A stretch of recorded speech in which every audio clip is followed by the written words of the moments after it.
Before we discuss the NFL rule changes announced today, the question that arises is whether the tuck rule is the worst decision ever made by the referees. As you might imagine, my answer is yes. Hello, I hope you're doing well. In today's episode, I'll comment on some updates related to the Raiders that have been sparking debates lately. Unfortunately, this may be a bit discouraging for some longtime fans who have followed the team. Additionally, I'll summarize the important rule changes that the NFL announced today.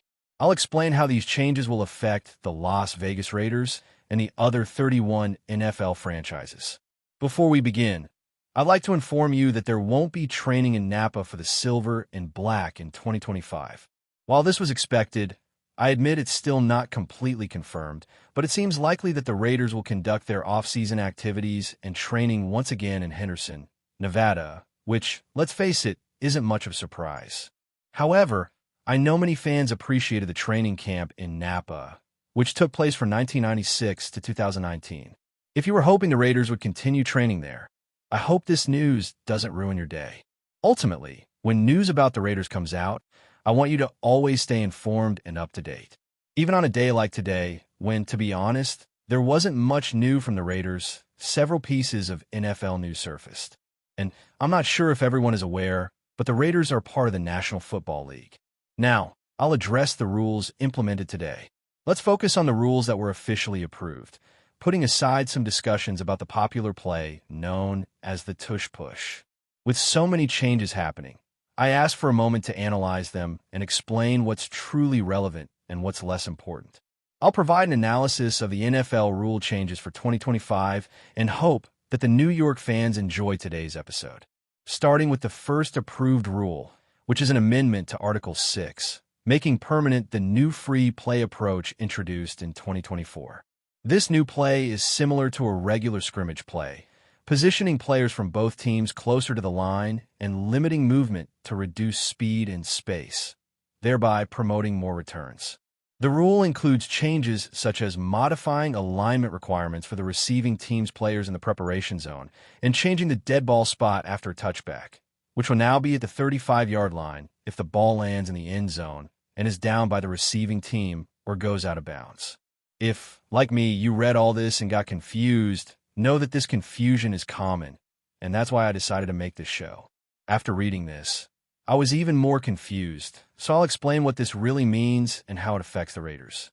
Currently, the team needs a return player, and I believe this new rule will result in an increase in kickoff returns. I wonder if someone like Trey Tucker, who performed reasonably well in Cincinnati, will take advantage of this, especially given the current fragility of the running back group. When analyzing the new kickoff return rules that started last year, we noticed that many teams have adopted a running back strategy, as the style has adapted to focus more on the run in terms of offense. Geno Smith truly enhances the Raiders' offense, so if the team frequently starts at the 35-yard line, it could have a significant impact. The return rules implemented last year encouraged several teams to adopt a running back-focused strategy, aiming to favor a more ground-based style of play overall. The improvement in this offensive aspect is evident. With more frequent starts from the 35-yard line, there's an expectation that scoring opportunities will increase. It's believed that there will be a rise in scoring chances across the league. Additionally, having an experienced kicker is a great asset in any situation. The image shown illustrates what's known as a heat zone. When observing, you notice the positioning of the teams, with one on the top left and the other on the bottom right. Essentially, the illustration shows that the highlighted team excels at preventing the ball from leaving the end zone. This is crucial because when a team kicks the ball out of the end zone, league teams start at the 35-yard line. For individuals like me who value an experienced kicker, this means they can accurately place the ball instead of letting it leave the end zone, which is a clear advantage. Moreover, a Twitter user shared an interesting observation about this. With the change in touchback position, the league expects a return rate to increase from 33% in 2024 to something between 60% and 70% in 2025. This change could have various consequences related to field position, scoring, and game management, especially with the introduction of so many plays. For those who are unsure about what to expect from an athlete in the upcoming season, It's important to recognize that combat sports experience and the exceptional acceleration of some players can be advantageous. For those part of new coaching staff and unsure how to position an athlete, it's believed that these new rules will help players in this context.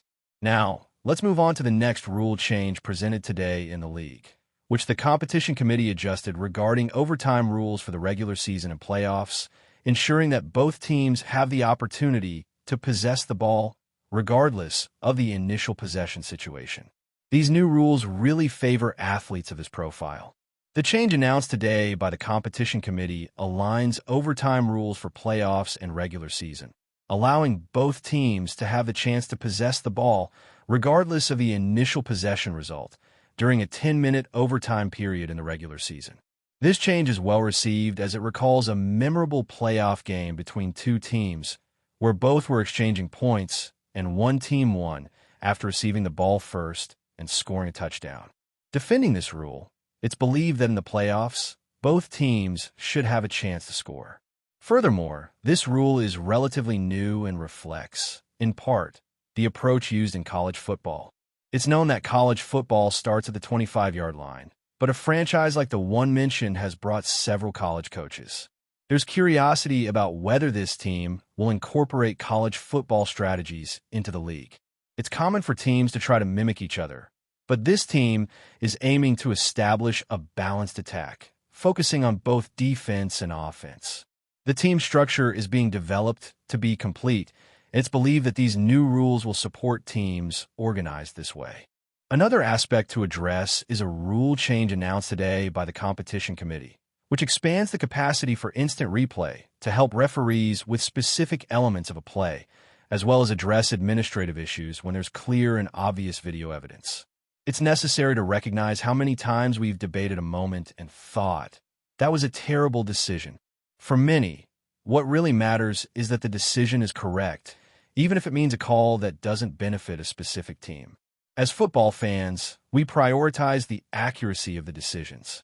This means that situations related to face masks, vulnerable players, collar tackles, trips, and roughing the kicker will now be reviewable. However, one aspect notably absent from this list, which is frustrating, is roughing the passer. As a football enthusiast, I hope the correct decisions are made. Right now, the league is preparing to review infractions related to face masks, defenders, vulnerable players, collar tackles, falls, and excessive contact with the kicker.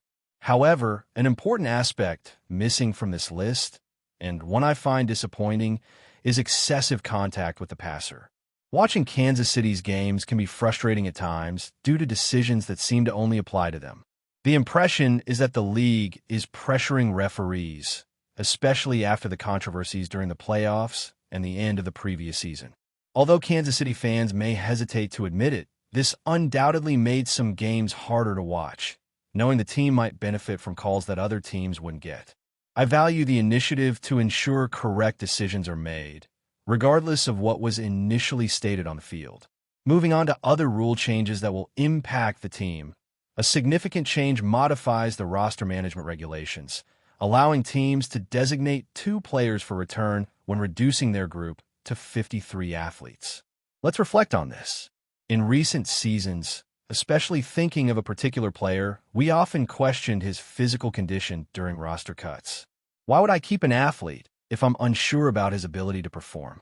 With this new guideline, the team struggled to place players on the injured list after the 53-player roster cuts, only to later adjust and add more athletes. This situation is about to change, as teams will now have the option to keep 55 players if 2 of them are designated for the injured list. So instead of being restricted to 53, teams will have the possibility to have 55, ensuring 53 active players while designating the 2 players for the injured list, which I consider a notable improvement. Teams now have the possibility to keep 55 athletes, with 2 designated for the injured list. This way, instead of cutting down to a 53-player roster, teams can maintain 55 and then keep 53 active, designating 2 athletes for the injured list. I really appreciate this change, as it's unfair for players to be cut and, in just 24 hours, end up re-signing with the team. This new rule is really beneficial and should be implemented in August. Now, let's talk about another rule, which concerns playoff participation, allowing the reserve of 2 additional players designated for return, increasing the limit from 8 to 10 players. For those unfamiliar, this refers to athletes who can't perform at the end of the season. And what does designated for return mean? These are the players in this situation. Since the team faced several injuries last season, this change will be beneficial for an organization like ours, which needs more options available on the field. Of course, the first step is to secure playoff qualification, but I believe that teams that value depth and seek to build the best roster possible, from 1 to 53, rather than overspending only on key players, will have an edge. The roster depth last season was lacking. However, for an organization that struggled with injuries, 2 new professionals have been hired for the physical preparation team. For teams facing injury problems, this could be a great help. In the end, my hope is to witness exceptional on-field performance during the playoffs. This is a rule that will help all teams in the league achieve this goal. Now, let's discuss one more rule change that was implemented recently. The introduction of point differential as the 3rd tiebreaker criterion in contract assignments. This is an important consideration when analyzing waiver claims. Currently, waiver claims during the first 3 weeks are based on the league's draft, and after that period, they're determined by the number of wins and losses. The team has always been. Point differential works as the 3rd tiebreaker in contract distribution, an aspect to be considered when evaluating waiver claims. Right now, during the first 3 weeks, waiver requests are determined by the NFL draft, and after that, they're influenced by win-loss records. Last year, a particular team remained at the top of the waiver requests due to their placement among the lowest-performing teams in the NFL. This means that the 3rd tiebreaker becomes relevant when, for example, 2 teams finish with similar records, like 2 wins and 1 loss, or even 2 wins and 3 losses. Another tiebreaker, which I don't recall at the moment, will also be considered, but ultimately, point differential will be crucial for waiver claims. This topic may be the least relevant I'll discuss about this team. Moving forward, there are some new interesting rules in free agency that, I believe, will bring significant benefits to a team in the league. Initially, I found them a bit confusing, but after a closer look, I believe you'll recognize them as well. These new free agency guidelines will certainly assist the team. Before diving deeper into this topic, it's essential to recognize the effort of a dedicated community, thanking everyone who makes this program possible. It's worth mentioning the efforts of electricians and professionals across the country, including plumbers, carpenters, and other technical workers. My father is someone who can create anything with his own hands, and in today's society, these jobs are often undervalued compared to their past significance. However, they remain essential to the efficient functioning of the country and the world. A national organization representing the construction industry, with more than 20,000 members, operates under the merit shop philosophy, helping its members develop skills, secure contracts, and execute projects safely, ethically, and profitably, contributing to the improvement of the communities they serve. For those living in Tennessee, it's known that a local initiative represents a significant contribution to this effort. If you have further questions, more information can be found online. A big recognition goes to the mentioned community, and once again, I sincerely thank everyone involved in keeping the country running smoothly. Now, let's move on to the next part, where some recent rules were approved today. One of them, proposed by a team, allows clubs for 1 year to conduct video or phone calls with up to 5 unrestricted free agents during a 2-day negotiation period. This also allows teams to arrange visits for these players once terms are agreed upon. Essentially, I compare this to the visits the league conducts with the 30 best draft prospects. Imagine being able to have a visit with the 5 best free agents, which could provide a perspective on the team's direction. This is interesting from a fan's perspective, but also fascinating from a recruitment angle. If you're a player in the league, would you prefer a recruiting visit to one city or another more attractive one? I believe many would choose the more appealing city, even if just for a short time. Additionally, this is significant because if there's an opportunity for a call, there could be more direct contact with these players. I apologize for the earlier confusion. Let's get straight to the point. It's remarkable how many people are attracted to Las Vegas, which has become an ideal place for travel, even if just for a brief period. This gains importance because having the opportunity to participate in a video call and interact with players, the dynamic shifts compared to previous years when typically only one representative was involved. This is very advantageous for the team. Everyone is eager to establish connections with well-known personalities in football. If I were in the team's position, I would look for all ways to include one of these personalities in a video call. It's hard to find a league member who wouldn't want to communicate with these figures. If it's feasible to gather these personalities for a conversation with some players and later bring them to Las Vegas, this would certainly help attract new talent in the future, especially if the team continues acting as it did last season during the recruitment phase.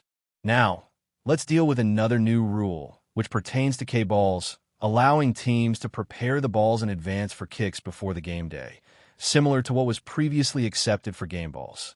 It's worth noting that one team really wanted this rule to be adopted. The footballs intended for kicks, like point attempts and kickoffs, will have a specific identification. As for kickoff balls, they need to be prepared at least 2.5 hours before the game starts, with 6 of these balls being handed to the referees. The goal is to prevent teams from manipulating the footballs. As in the past, many tried to compress the balls to make them more effective for kicking.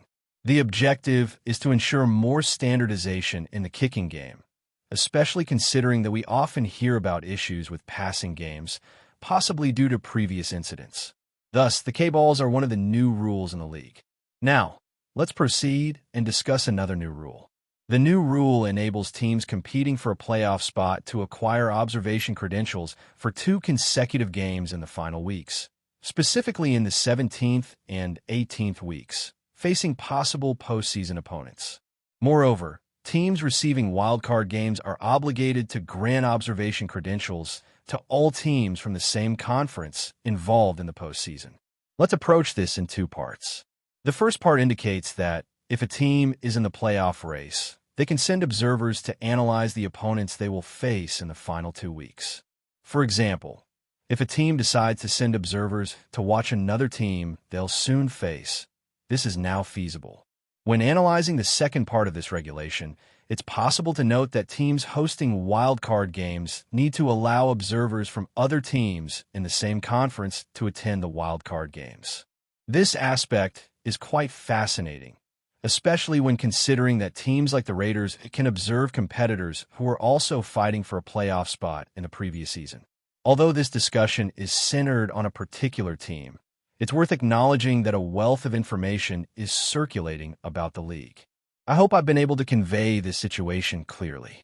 While this topic isn't typically my main focus, I often need a more accessible version of complex information to fully absorb it. If today's reflections have been helpful, I hope you continue following for more updates throughout the off-season. Before we continue, don't forget to subscribe to our channel and give this video a like. Your support helps us keep bringing you the latest updates on our Las Vegas Raiders. And don't be shy. Drop your thoughts on the news in the comments below. The NFL off-season has been filled with whispers, but one rumor has been louder than the rest. Could Justin Herbert be leaving the Los Angeles Chargers and joining the Las Vegas Raiders? The buzz surrounding this potential move has sent shockwaves through the NFL community, leaving fans and analysts alike questioning if this is the blockbuster trade that could reshape the league. And the most compelling part? The whispers are growing louder by the day. Herbert, who has quickly established himself as one of the NFL's most talented quarterbacks, has enjoyed a record-breaking career with the Chargers. From setting rookie records to securing a massive $262.5 million extension, he's undeniably a franchise player. However, despite his success, recent developments suggest that a change of scenery might be on the horizon. Could the Raiders, fresh off a tumultuous season and in search of a new quarterback to lead their charge, be preparing a historic offer to lure Herbert away from LA? While the Chargers have built around Herbert with promising talent, rumors suggest they might be willing to entertain trade offers for their star quarterback. His underwhelming performance in the wild card round against the Houston Texans, where he threw a career-low 4 interceptions, could be playing a role in the Chargers' willingness to explore other options. Despite his impressive regular season stats, there's no denying that Herbert's playoff struggles have left some wondering whether he's truly the answer to the Chargers' championship aspirations. The Raiders, on the other hand, are in a completely different position. After parting ways with Derek Carr and struggling to find stability at the quarterback position, the idea of bringing in a proven superstar like Herbert could be the solution to their woes. The team has been aggressively rebuilding its roster and might see this as their golden opportunity to finally secure a legitimate franchise quarterback capable of leading them back to playoff contention. As the days go by, speculation continues to mount. Is Herbert truly on his way to the desert? Or is this just a fleeting rumor designed to create a stir? The NFL world is watching closely, and with every passing hour, the intrigue around this potential move only deepens. Keep an eye on this developing story. It's one that could change the trajectory of both the Chargers and the Raiders for years to come. That's it for this update. If you enjoyed the video and want to stay updated with exclusive news about our Las Vegas Raiders, be sure to subscribe to our channel and hit that like button. We can't wait to hear your thoughts in the comments. See you in the next video.